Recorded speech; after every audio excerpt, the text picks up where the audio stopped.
Bismillahirrahmanirrahim. Sebelumnya, Assalamualaikum warahmatullahi wabarakatuh. Nama saya Aisyah Rahmawati dengan NIM 212121074 dari kelas HKI 1B UIN Raden Masaid Surakarta.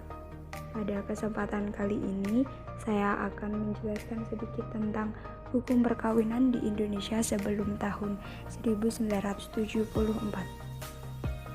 Jadi, hukum perkawinan di Indonesia ini telah ada dan berlaku sejak masa penjajahan Belanda sampai sekarang ini. Pada materi pertama, kita akan membahas mengenai hukum pernikahan di masa penjajahan Belanda. Berawal dari Kompendium Vrije di Cirebon, yakni kitab hukum yang berisi aturan-aturan hukum perkawinan dan hukum waris menurut agama Islam, yang ditetapkan oleh VOC pada 25 Mei 1760. Pada tahun sebelumnya, yakni di tahun 1750, dibuatlah kompendium atau kitab hukum tersendiri di Landrat Semarang dan juga di Makassar. Di zaman pemerintahan Daendels dan juga masa Thomas Raffles, hukum yang berlaku di masyarakat adalah hukum Islam. Pada tahun 1823, Belanda telah meresmikan pengadilan agama di Palembang yang mempunyai wewenang antara lain terkait dengan kepengurusan perkawinan, perceraian, pembagian harta, pengurusan anak jika orang tua telah bercerai, pusaka dan wasiat, perwalian, serta perkara lain yang berhubungan dengan agama. Di tahun 1882, Belanda mengeluarkan Stadblad tahun 1800 nomor 152 tentang pembentukan pengadilan agama di Jawa dan Madura. Tahun 1931 dibentuk Stadblad tahun 1931 nomor 53 tentang 3 pokok ketentuan bagi pengadilan agama. 3 pokok tersebut antara lain yaitu: yang pertama, pengadilan agama dipimpin oleh seorang penghulu sebagai hakim, didampingi 2 orang penasehat dan juga seorang panitera. Pokok kedua yakni agama hanya memeriksa perkara-perkara yang bersangkutan dengan nikah, talak, rujuk, hadonat, dan wakaf. Kemudian yang terakhir yaitu diadakan Mahkamah Islam Tinggi sebagai peradilan banding atas putusan-putusan pengadilan agama.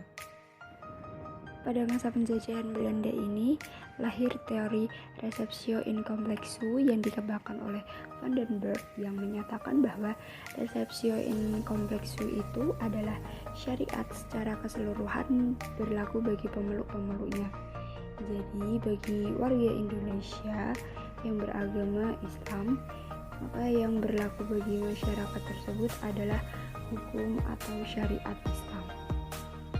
Kemudian teori ini sesuai dengan nomor 129 di negeri Belanda. Contoh Stadblad tahun 1885 nomor 2 di Indonesia yang mengatakan apabila terjadi sengketa perdata antara orang-orang Indonesia yang beragama Islam, oleh hakim Indonesia haruslah diberlakukan hukum Islam dan kebiasaan mereka. Maka dari situlah lahir receptio in complexo. Teori receptio in complexo ini ditentang oleh Van Vollenhoven dan Snoeck-Hurgronje dengan teori resepsi yang mengatakan bahwa hukum Islam itu dapat diberlakukan sepanjang tidak bertentangan dengan hukum adat. Jadi pada Stadblad tahun 1855 nomor 2 diubah menjadi Inti in the Staatsregeling pada 1925 nomor 416 yang seterusnya dengan Stadblad 1928 nomor 221. Hukum Islam ini dianggap berlaku sebagai hukum apabila telah mencapai 2 syarat atau memenuhi 2 syarat, yaitu yang pertama, norma hukum Islam harus diterima terlebih dahulu oleh hukum kebiasaan atau hukum adat masyarakat setempat. Syarat yang kedua yaitu Kalaupun sudah diterima oleh hukum adat, norma, dan kaidah hukum Islam itu juga tidak boleh bertentangan ataupun tidak boleh telah ditentukan lain oleh ketentuan perundang-undangan Belanda. Terbitlah Statbat pada tahun 1937 nomor 119. Kemudian dari syarat tersebut membatasi wewenang dan tugas peradilan agama yang semua peradilan agama itu mempunyai wewenang waris, agama, dan lain sebagainya. Kemudian peradilan agama hanya mengadili perkara nikah, talak, dan rujuk. Jadi wewenang pengadilan agama pada tahun 1937 ini mengalami peningkatan. Di bulan Juni tahun 1937 dibentuklah rancangan ordonansi perkawinan tercatat yang memuat konsekuensi warga pribumi, antara lain: pertama, seorang laki-laki tidak diperkenankan menikah dengan lebih dari satu orang istri. Yang kedua, sebuah hubungan perkawinan tidak dapat putus kecuali dengan 3 sebab, yaitu meninggalnya salah satu pasangan, perginya salah satu pasangan selama 2 tahun lebih dan tidak diketahui kabar tentangnya, sementara pasangan lainnya mengadakan perkawinan lagi dengan orang lain atas izin pengadilan, dan yang terakhir adanya putusan perceraian dari pengadilan. Kemudian konsekuensi yang terakhir yaitu yang ketiga, yakni setiap perkawinan dicatatkan dalam catatan sipil. Baik, kemudian memasuki materi selanjutnya yaitu hukum perkawinan setelah kemerdekaan Republik Indonesia. Jadi setelah kemerdekaan ini dibentuk Undang-Undang Nomor 22 Tahun 1946 tentang pencatatan nikah, talak, dan rujuk yang ditetapkan oleh Presiden Republik Indonesia pada 21 November 1946 yang terdiri dari 7 pasal, antara lain di pasal pertama terdapat 6 ayat, diantaranya yaitu nikah yang dilakukan umat Islam diawasi oleh pegawai pencatat nikah yang diangkat oleh Menteri Agama. Talak dan rujuk diberitahukan kepada pegawai pencatat nikah yang berhak mengadakan pengawasan nikah, talak, dan rujuk pegawai yang ditunjuk Menteri Agama. Pasal kedua terdiri dari 3 ayat, diantaranya pegawai pencatat nikah membuat catatan nikah, talak, dan rujuk dan memberikan petikan catatan kepada yang berkepentingan.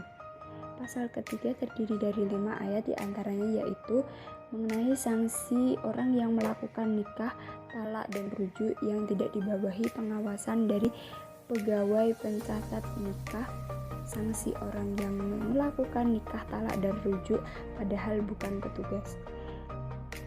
Kemudian pasal 4 berisi hal-hal yang boleh dihukum pada pasal 3 dipandang sebagai pelanggaran. Pasal 5 berisi peraturan yang perlu untuk menjalankan undang-undang ditetapkan oleh Menteri Agama. Pasal 6 terdiri atas 2 ayat yang berisi nama undang-undang dan berlaku untuk daerah luar Jawa dan Madura.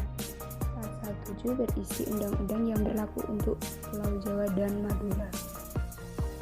Ya, itu tadi sedikit penjelasan dari saya mengenai hukum pernikahan di Indonesia sebelum tahun 1974. Atas kurang dan lebihnya saya mohon maaf.